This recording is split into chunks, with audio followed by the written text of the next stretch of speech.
Alright, so I told y'all I'd make y'all a video about some LED stuff that I've been working on here at the house, and here it is. Been working on a project here at the house for some under cabinet LED lighting, and some people were kind of curious about how all this stuff gets hooked up, and I figured I'd just go over it quick, dirty. Now this isn't going to be an all comprehensible everything told and explained, but I'll kind of give you the outlay of what I got, what I used, and some of the reasons why I chose some of the things that I did.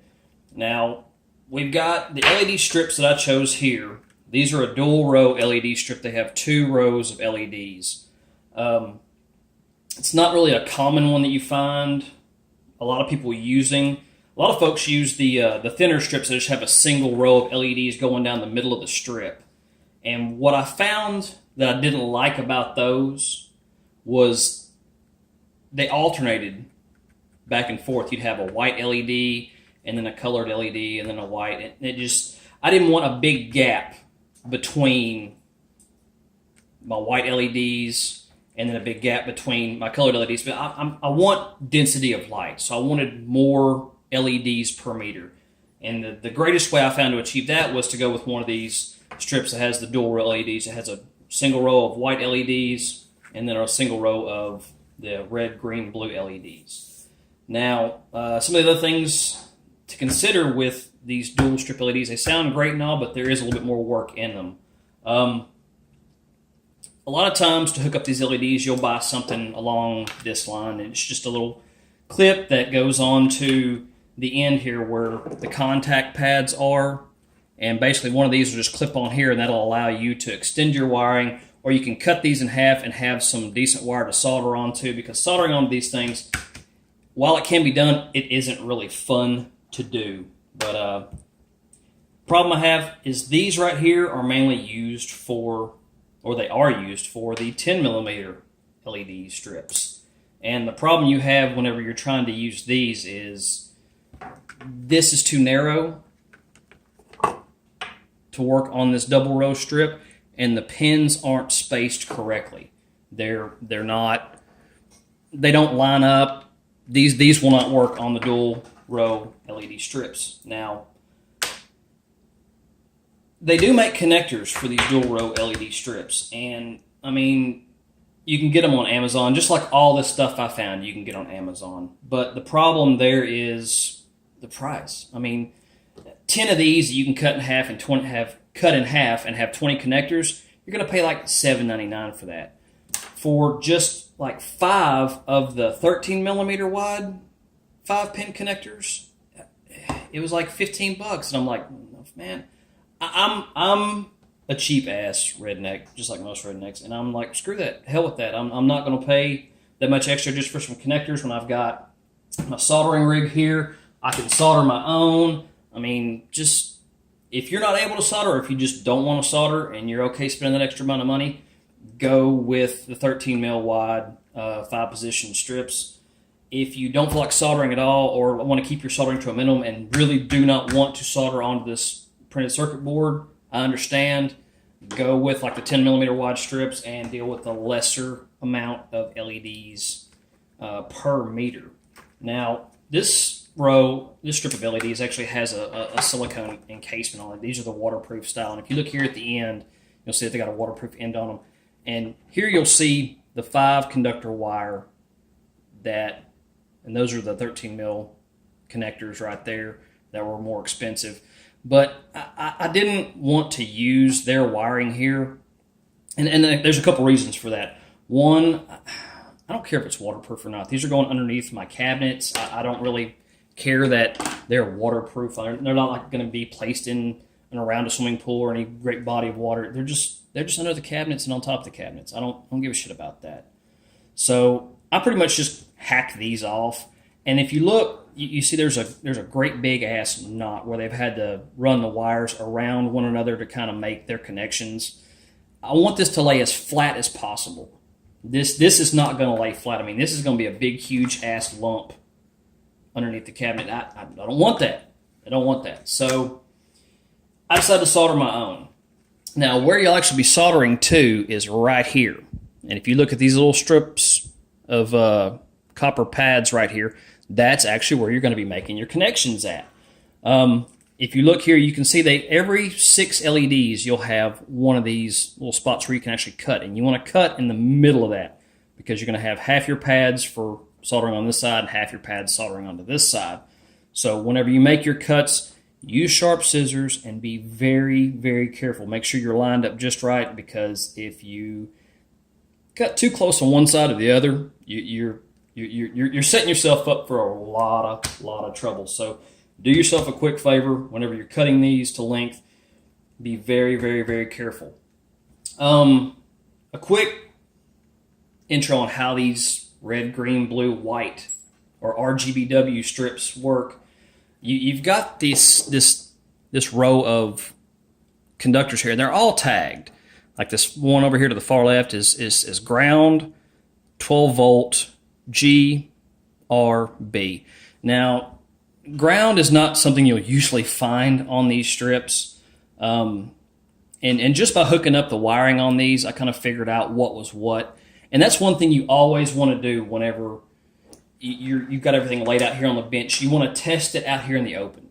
Because if you get ahead of yourself and you get all this stuff installed and you got it all nice and dressed up and looking pretty, and then you plug it in and the damn thing doesn't work, well, then you're pretty much fucked. You're going to be climbing in awkward positions and trying to troubleshoot things whenever it's in its final location. It's easier to do it out here on the counter. Find your problems here. Fix your problems here, so whenever you install it, you have no big, huge what the fuck over moments. So how these work. This strip of LEDs always is going to have 12 volts to it. And the power supply is putting out the 12 volts. And it's going through this controller. We're going to talk about these more here in a moment. But you've always got 12 volts coming out of the center pin of this guy, giving 12 volts to the strip itself. Now the whole strip gets 12 volts or 24 volts. Watch what you're doing with these LED strips. They come in 2 different varieties, 12 volt, 24 volt. Make sure if you're going to run 12 volt strips, you have a 12 volt controller, you have a 12 volt power supply. Yeah, that's the word I'm looking for. It's early still. So make sure 12 volt, 12 volt, 12 volt, or 24 volt, 24 volt, 24 volt. You start mixing and matching those things, you're going to let the smoke out. And smoke, fire, bad, run away. Anyway, so we've always got 12 volts sitting right here on this second set of conductors, on that second pin. So what happens there is the 12 volt goes there and it just sits there because it doesn't have a path to ground. There's no current flowing. There's nothing moving through the LEDs to make them light up. So there's no flow current. It's just basically like walking up to a closed door and you're standing there waiting for the door to open. These LEDs are waiting for a path to ground. So what happens is whenever we ground out, say, the G. Now we got 12 volts coming in on this pad, and the controller throws a ground onto G. Now, G, short for green, whenever you have that path from 12 volts through the red, green, blue LEDs back to the G, when that G gets grounded, the green LEDs are going to light. Same thing if you put that ground onto the red or blue, you're going to get the red or blue LEDs lighting. Now on this one, these are kind of mislabeled, and that kind of took me off guard because I was expecting one of these to be labeled W, just kind of like how it is labeled here on this controller. You've got your W, B, G, R, and then V+, which is your 12 volts, voltage plus 12 volts. Easy. But so my first assumption is that ground is actually the white channel. And I did some testing on this, and I found that to be true. So I know now which pads on this LED go to what channel. One other thing I found on the strips, the green and the blue channels are reversed. So whenever I throw a ground onto G for green, the blue LEDs actually lit up. And when I put ground on the red LEDs lit. When I put ground on the B, the green LEDs lit. So you have to make some mental notes. And that's why it's always good to do this on the bench. because if you fix it here, if you find it here, you fix it here, you save yourself a lot of cussing and tool throwing and motherfuckers left and right. And the wife didn't want to hear that shit. I don't want to go through it. So just trust your stenciling and all, but verify it. Just make sure that you get all that done and out of the way. Now, the other thing we were talking about a minute ago is the 12 volts. Now, where does 12 volts come from? Well, 12 volts comes from the wall. Where we take our 110 volts AC, 120 volts AC. We take the electrons out of the well at the wall. We plug this in the wall. This little magic box, some shit happens in here, and it gets spit out as 12 volts DC. Now, that's like the same 12 volts DC that your car runs on, and that most electronics actually run off of DC. Very, very little runs off of straight, pure AC, other than like motors and things like that. But this is just a 12 volt DC output. And you see this one actually has a pin on it where you just plug it into, say, your controller there, and boom. Now you've got 12 volts on here, and you wire your LEDs to there.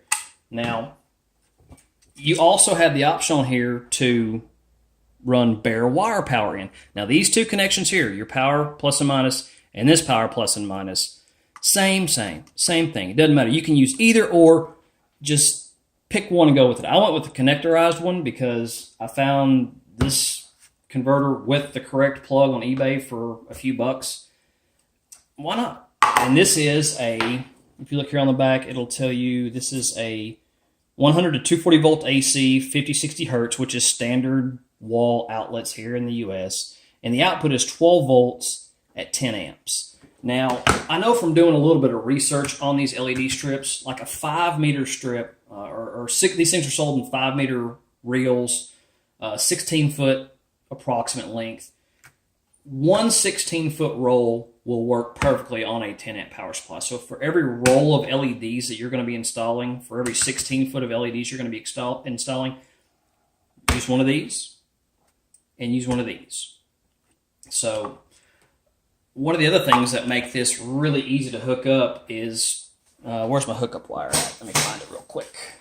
Got a piece of it right here. Now this is just standard old 5-conductor. Now we've got some colors here that we're kind of familiar with like the RGBW. We've got red, green, blue, black, white.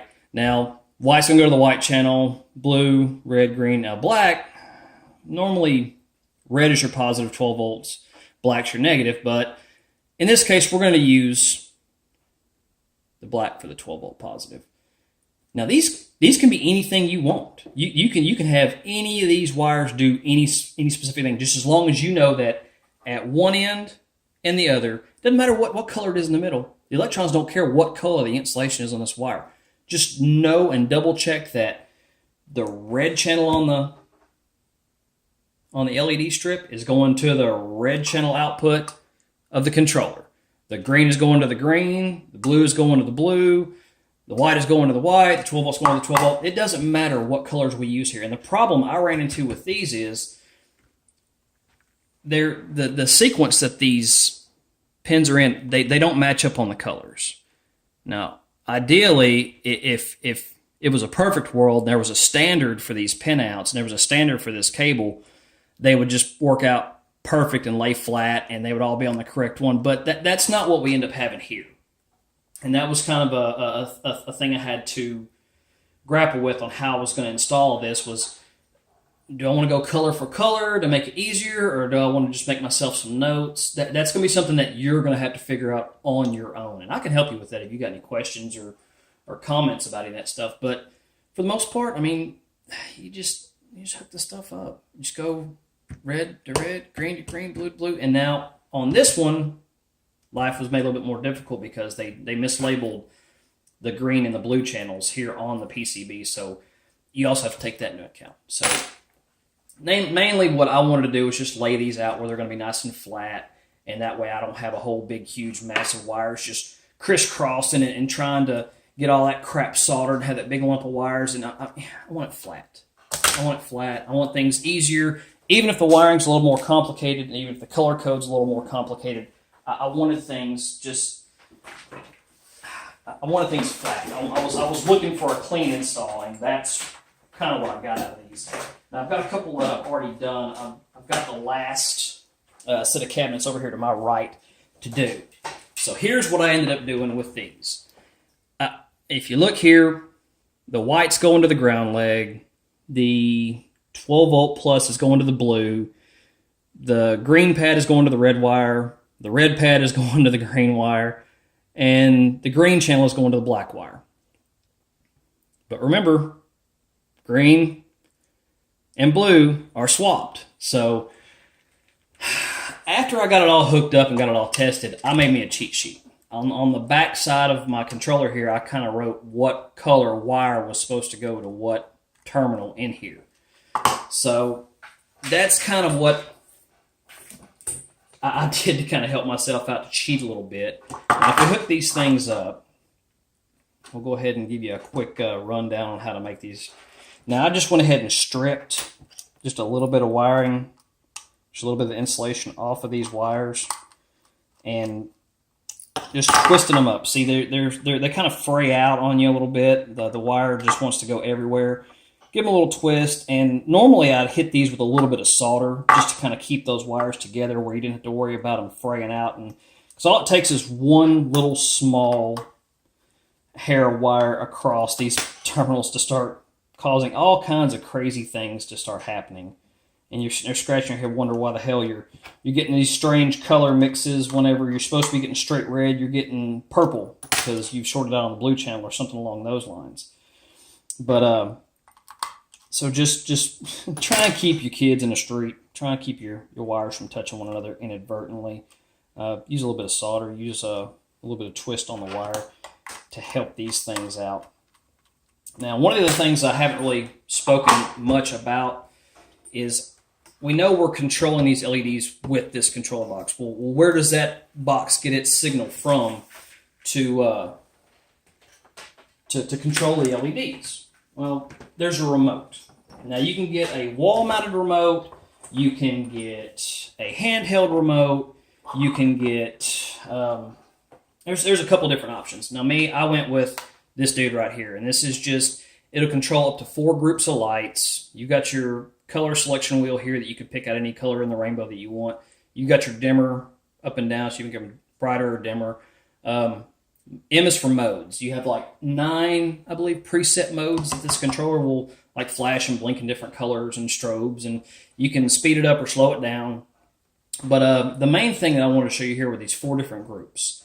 Now, these are not just 4 individual different controllers that you can control. You can put multiple controllers onto a single group. And that's kind of what I'm doing here at the house. I've got one of these guys already installed on the cabinets behind me, over around the stove and by the sink. And I'm going to have this box controlled on that same exact group number 1. So whenever I press the button to turn on group 1, it's going to turn on all the LEDs in the kitchen, all the under and over cabinet lights. And here's your master on and off up here. Eventually, I'd like to add some accent lighting in the living room. That'd be group 2. Maybe some accent lighting in the bedroom or somewhere else in the house is going to be group 3 and group 4. You don't have to use all 4 groups. It doesn't really matter if you use them or not. But just know that you can have more than one controller and more than one bulb. You can have groups of these controllers and groups of these LED bulbs on a single group here. So we got all of our connections made there. Let's throw some power to it. Now, one thing to know is whenever you first get this device here, it's not going to be paired to this remote. And how you do that is as soon as you plug it in, you got about 3 seconds to press the button that you want this device to be paired to. And it'd help if I plug it into the wall, because, you know, shit works better when it has power. But, there. But they usually come on bright white, but the first thing you want to do whenever you get this and get it all laid out and get it all wired up and you see it come on is by pressing the power on of the group that you want this controller saved to. It's going to flash about 3 or 4 times, let you know, hey, I paired correctly and everything worked good there. And we'll go in here, turn that on, change the color a little bit. Yep. See, we just changes color and all that great, wonderful stuff and blah, blah, blah. But, you say, Savage, that's great and all, but, where's the key to get back to white on here? Well, it took me a second to screw around, and I admit I actually had to concede defeat and look at the manual and see how the hell do you get this thing back to white. If you press on your group power, boom, and hold on it for a second or two, it changes back to the white channel. And then another cool thing I found, because I was just looking around on the internet about these remotes and these controllers, just reading up a little bit, I found that these things have a nightlight mode, which is really cool if you're like trying to get up and go take a piss and you're not wanting to wake up the wife or stub your toe on that damn piece of furniture that you busted your damn toe on about 100 fucking times. You should know it's there by now, but you still hit it any damn way. You can turn on the nightlight mode, and to do that with the strip off, you just press and hold the off on that group, and you see the white LEDs come on really, really dim. So you have a nightlight mode, you have an on mode, and all that good stuff. Now, installation of these things. I did some MacGyvering. I did some rigging. I'll be the first one to admit it. I'm a redneck. I rig stuff, but I don't rig it to be unsafe or unsavory or bad or shitty or anything like that. I kind of had to be a little bit creative on this one, and I did this by using one of my favorite inventions ever. And if you know me, you'll know what that invention is. It's the common zip tie. That's what I used. I used the common, plain old cable tie that I am in love with so much. But these aren't regular old, just plain old zip ties. These actually have a screw hole in the top of them. So it makes mounting stuff that's held on with the zip tie a little bit easier. Now, you could just wrap this zip tie around here and then cinch it down and just shoot it to whatever surface you're going to attach it to. And that would work. But I was worried about, like, the things flopping and getting out of there. So, of course, I had to do something a little bit more difficult than that, because doing shit easy is just doing shit wrong. So we got to make things as complicated as we possibly can. And that comes from working at where I work at. Most of y'all know where I work at. I'm not going to say the name because I don't want the social media police coming after me. But what I did is I cut the tail off another zip tie to where all I had left was the little ratcheting tooth mechanism and the screw hole. And then what I did is, after you get it placed in here correctly, get in there. I kind of just cinched it down. It's right about there. Maybe a little bit longer, maybe a little bit shorter. Just try this out. But what I did is I placed this piece here that has that little ledge, this little tooth right here, over the edge of the strip. And then whenever you press this one down and hold it there and shoot those two screws, there's no way that strip's going anywhere. And you want to watch where you put your clips at. I try and keep them over the solder pad strips. That way they're not covering up or lightly covering up any of the LEDs. We want to keep them nice, good area where they're not going to affect our output of light. Because, I mean, let's face it, we're doing all this so we can have nice bright lights. Why would you want to cover up some of your lights? It just doesn't make any sense to me. But they make clips for these. They make like these little rubber clips that have little nails in them. They make some little clips that are metal clips that hold up. And some of these strips, that, especially the ones that aren't waterproof, because these being silicone, adhesive won't stick to this worth a damn. But some of these, they actually have like some double-sided tape on the back here that you can just peel off and stick it to whatever you want to stick it to. Just make sure you clean the surface, you prep the surface, and just know that a lot of these come out of China. A lot of these strips come out of China, like a lot of other things come out of China. But a lot of these strips come out of China, and just because you see 3M on a piece of double-sided tape, that doesn't really mean that it's true, honest to goodness 3M tape. So if you're going to go the sticky tape route, you could use the adhesive that's on the back of some of these. I'd say go get some Gorilla Tape, go get some some known good 3M style tape, or just use like a solid fastener, a hard fastener, like something like this that you can MacGyver yourself, or you can purchase off of Amazon, because that's where everything comes from these days. Nothing comes from anywhere else but Amazon. That's the only place you can buy things anymore, ever. I now welcome our new Amazon overlords.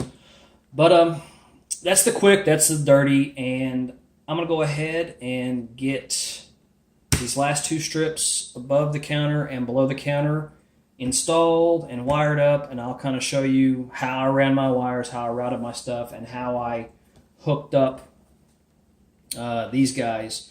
Because what basically we're going to end up having is this one controller being tied into two separate strips.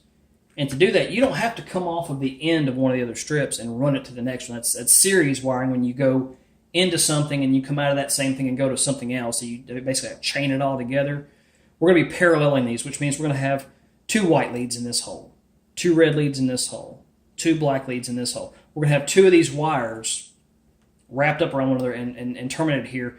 And one of these sets of wires is going to go to the one below the counter, and the other set of hookup wire is going to go to the set of LEDs above the counter.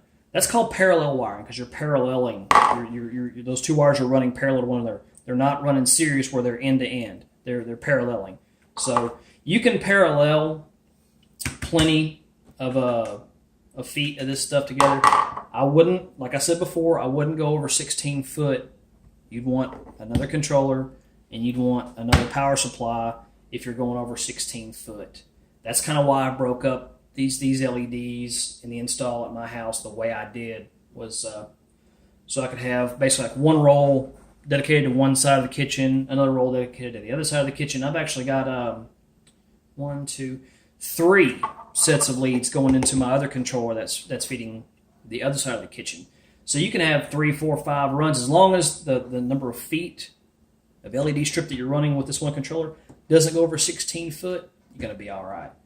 But let's go ahead and get these other ones that I have all made up installed. And I did solder my own, which I don't know if I showed that earlier, but I soldered to the strip itself, and then I wrapped it with some blue tape just to kind of make an area that I could work in. And then I used this. This is another one of my favorite things. Next to zip ties, 5-minute Loctite epoxy is one of the best things going.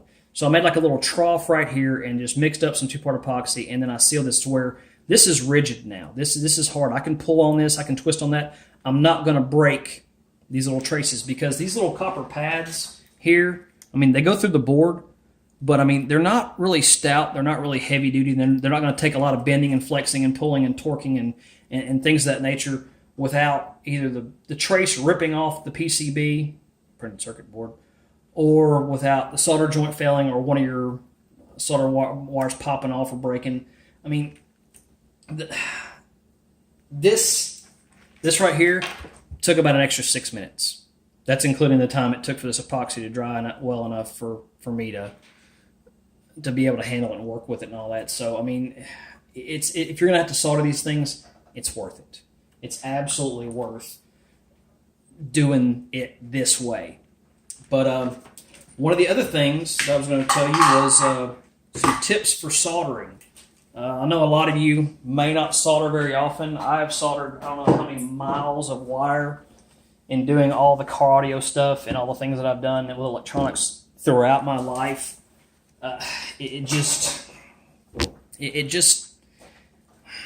Soldering's what I do. I mean, I'm good at it. I like doing it. It's fun. So what I'm going to do here is I'm going to get another piece of that hookup wire that I just had. It's one of the things you have going on whenever you do stuff like this. Everything just kind of goes all over the friggin' place. But I'm going to show you how I soldered these.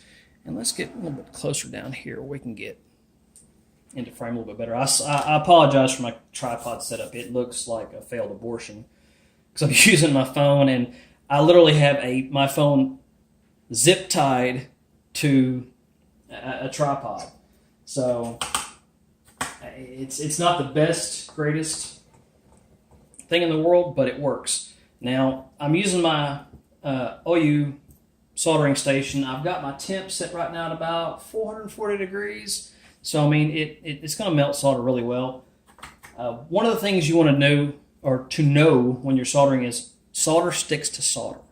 That's the number one thing is whenever you're soldering two things together, if you can have solder on both of those things before you try and solder them together, it makes things go a lot easier.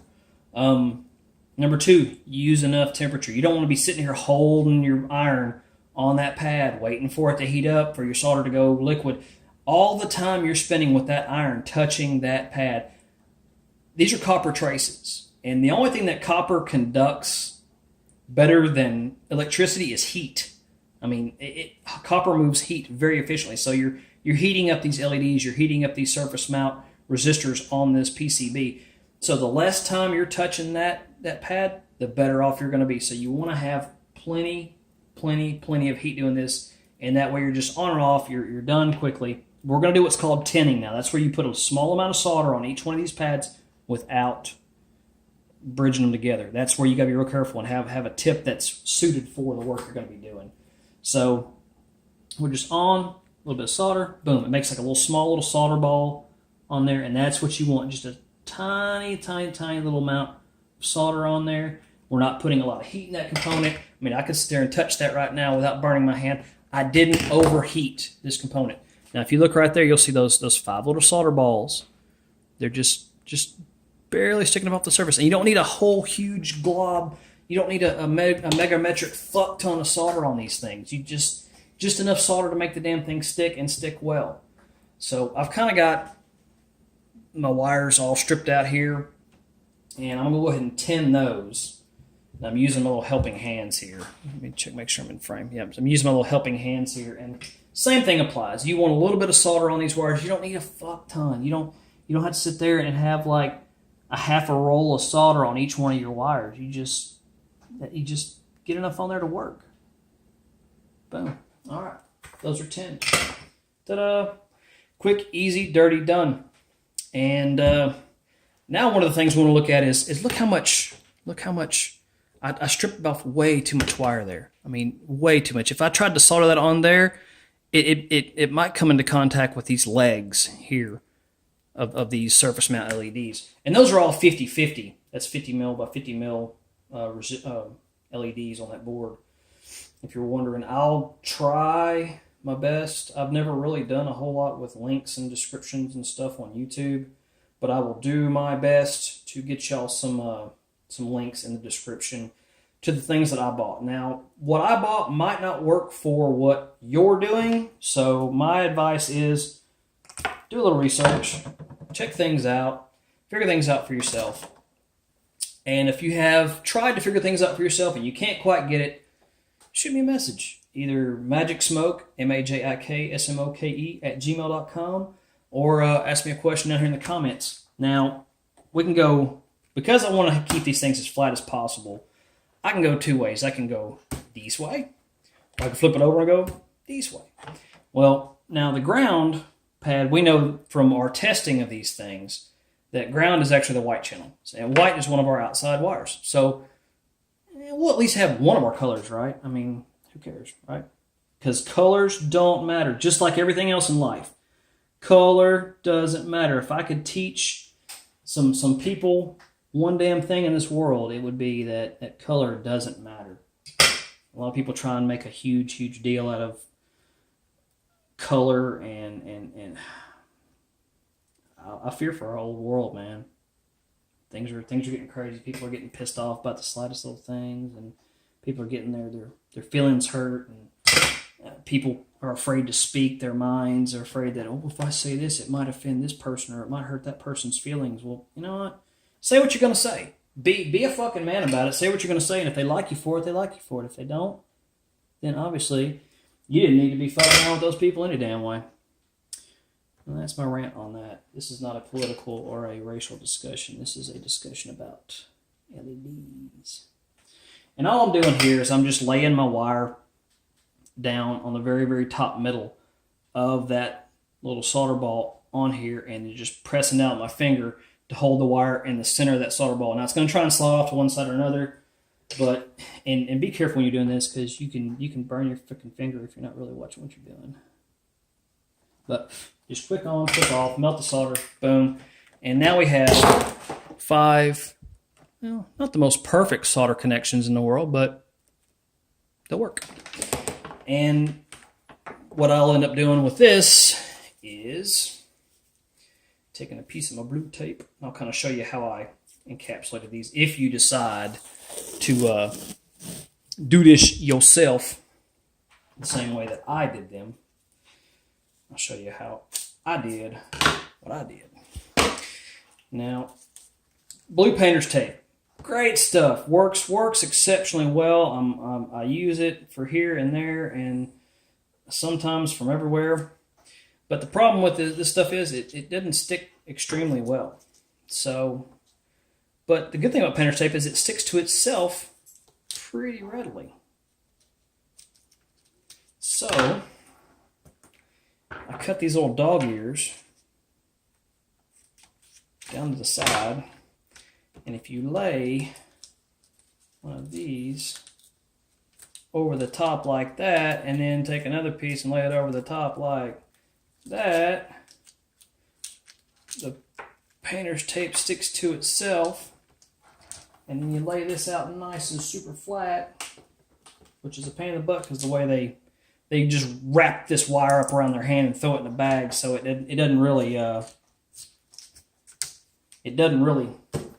want to lay flat out of the bag. You kind of got to lay it out on a hard surface, put like some weight on top of it, like a board or something, to get it kind of to where it'll flatten out and kind of stay flat. This stuff right here it's still kind of got a little bit of memory to it. It's kind of trying to kink and twist and all that good fun stuff. But this is kind of what I did here. And then I just mixed up some 2-part epoxy on a plate with a toothpick, and then just lay that in there till you have like a nice good glob going around your connections. And if it flows back in here into the silicone and touches the LEDs, it's fine. These LEDs do put off a little bit of heat, but it's not more heat than is going to be able to dissipate because of putting resin on there. It's not going to hurt it. These things are encased in silicone, and silicone is a pretty good insulator of heat. So whenever these LEDs are lit, there's going to be heat building in here because the silicone just doesn't let it out readily. So don't worry about heat building up in here. These things really aren't going to have enough heat to cause a problem by just putting some epoxy on here to help this firm up. Now you could use hot glue. Yeah, I'm looking for a more permanent solution. I mean, hot glue might work. Some people might say that's the better way to go because it's quicker and easier and possibly cheaper. But I'm not always about doing stuff cheap and easy. When there's a better way to go about things, I'm going to try and find that way. That's just kind of how I was raised. I blame my dad for that. Shout out to Big Pop. Love you. But yeah, once you puddle some epoxy in there, let it set, get good and hard, and then you can come back in here, and the bottom part where the epoxy touches this painter's tape, it's going to stick to it. Don't worry about that. Not a big deal. What I did was I just peeled that apart and laid this back and just trim that off, and then trim off the best you can here, and then peel this back as far as you can, trim it. So you just have like a small little piece of the blue painter's tape stuck there on the bottom, and I'll show you what I'm talking about if I can grab one of my ones that's already complete. I keep moving stuff and putting things away before I'm done with them. I guess it's because I don't shoot a whole lot of videos for the YouTubeage, so I don't have a good method and procedure down yet. But you look here, you'll still have a little piece of that blue painter's tape on the back side. It's not going to hurt anything to have it there, but I mean, just know it's going to be there if you use painter's tape. You can find like wax paper or something like that, but you're going to fight getting that to stick to anything because that's one of the joys and beauties of wax paper. So what I'm going to do now, I'm going to pause this. I'm going to get the LEDs installed over here on the cabinets, and don't judge me for my messy bench. I have lots of projects going at a time. I like projects. But yeah.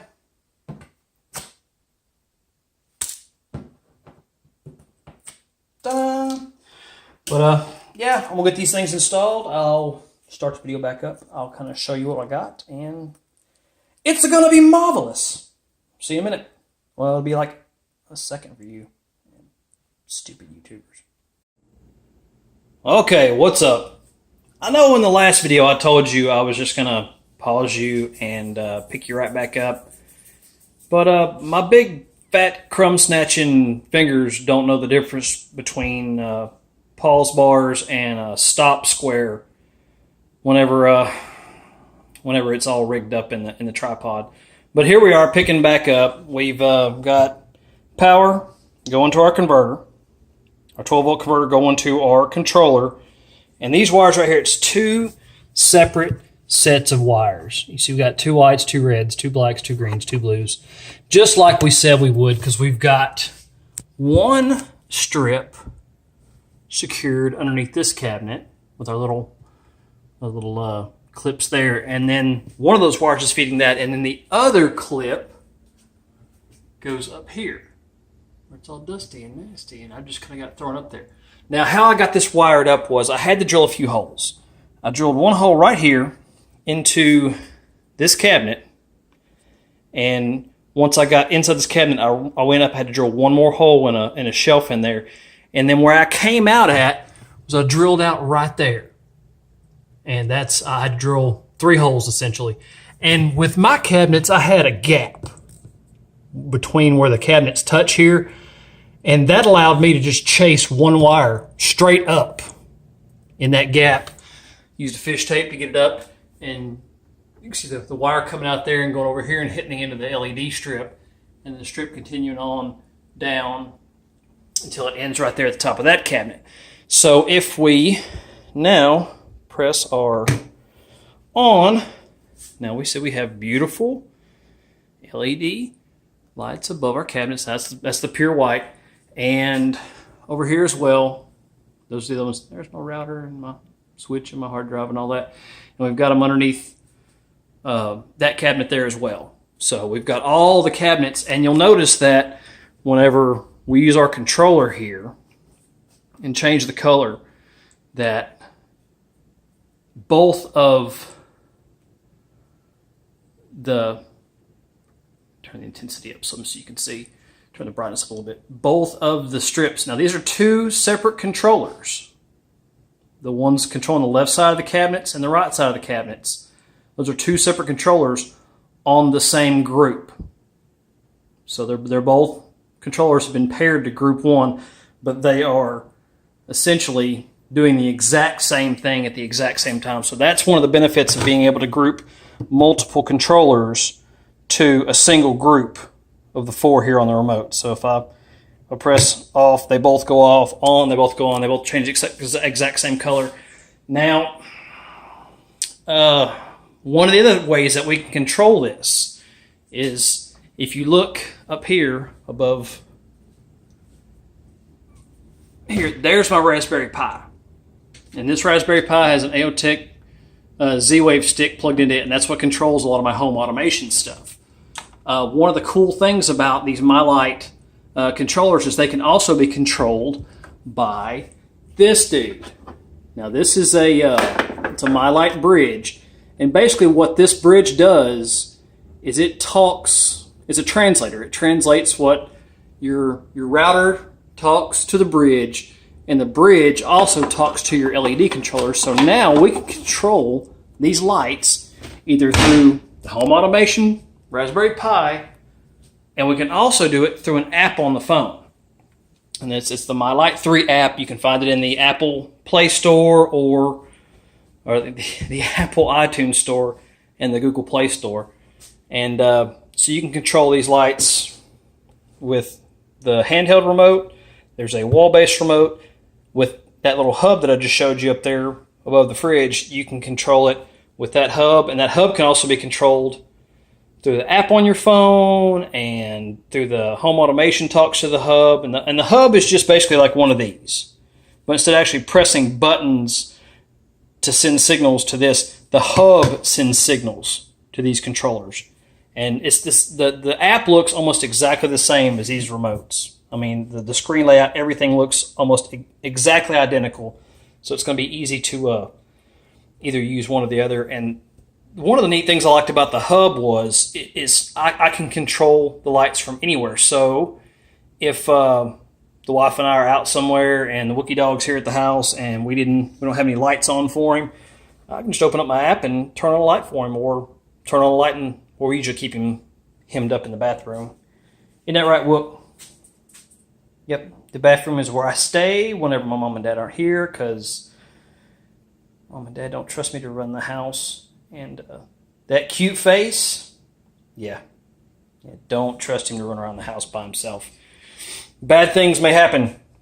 But anyway, that's pretty much it on the LEDs and how you can control them and how you wire them up. And how you, the only thing I haven't really gone over is how you unpair a controller from a group.